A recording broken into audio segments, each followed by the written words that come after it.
আজ তার হাতটা খুব গরম ছিল, মনে হয় জ্বর এসেছে। খাবার বাড়তে গিয়ে হাত ফসকে আমি পড়ে যেতে হুঙ্কার আসলো। এই প্লেটটার দাম কত কোনো ধারণা আছে তোমার? আমি কষ্ট করে নিজে টাকা দিয়ে এগুলো কিনবো, তুমি ঘরে বসে সেগুলো নষ্ট করবে?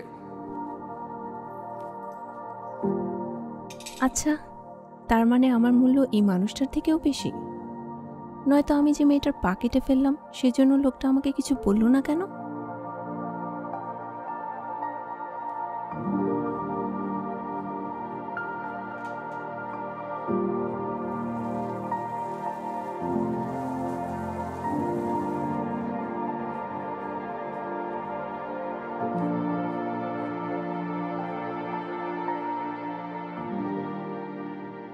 আমি তো সামান্য একটু গ্যাস, আমার জন্য প্রতি মাসে 975 টাকা করে দিতে হয়। কিন্তু যে আমাকে ব্যবহার করে পুরো রান্না করে, আমার চেয়ে বেশি কাজ করে, সে এর জন্য 1 টাকাও পায় না। উল্টো রান্না করতে গিয়ে ভুল না করলেও তাকে শুনতে হয়। 1 টাকা যদি ঠিক মতো করতে পারো না। আমাকে ব্যবহার করে হাসপাতালের নার্স ডাক্তাররা কত কত টাকা পায়, এমনকি দোকানের প্রেশার মাপতে হলেও কিছু টাকা দিতে হয়। অথচ এই মেয়েটা কোনো টাকা ছাড়াই এই কাজ করে যাচ্ছে নিয়মিত।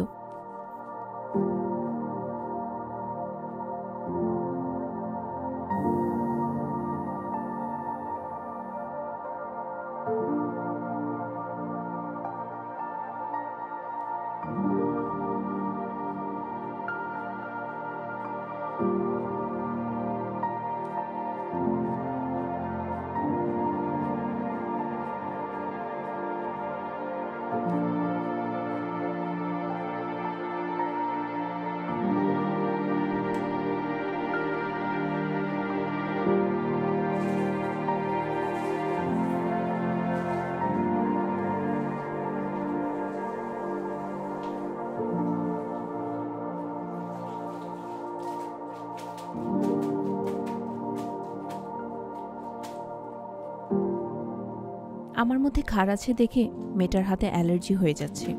সেদিন মেয়েটার স্বামী বলে উঠল, এইসব কাপড় ধোবার মেশিন, ধোপার কাছে কাপড় দেয়া মানে অনেক টাকার ব্যাপার। নিচে ধুতে কি সমস্যা শুনি? সারাদিন তো বাসায় বসে থাকো। আচ্ছা, একটা মেশিনের মূল্য আছে, ধোপার মূল্য আছে, আমি যে সামান্য একটা সাবান, আমারও একটা মূল্য আছে। কিন্তু এই মেয়েটা যে ধুয়ে দিচ্ছে তার কোনো মূল্য নেই।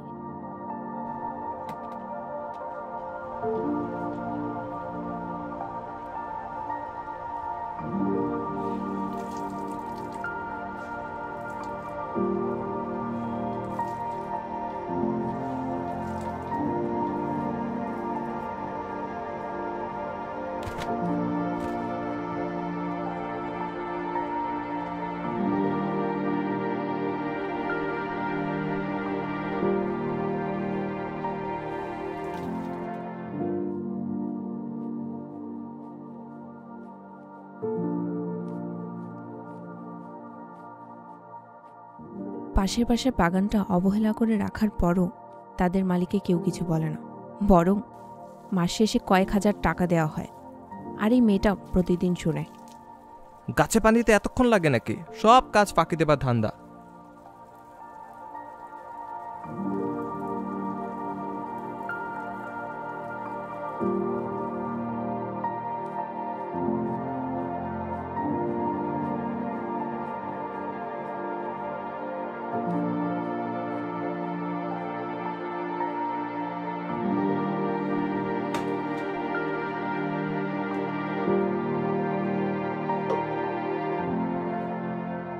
এসব প্রতিদিনের কাজগুলোর জন্য আমি আমার শখকে ফাঁকি দিলাম, আমার ক্যারিয়ারকে ফাঁকি দিলাম, কিন্তু বিনিময়ে আমি কি পেলাম?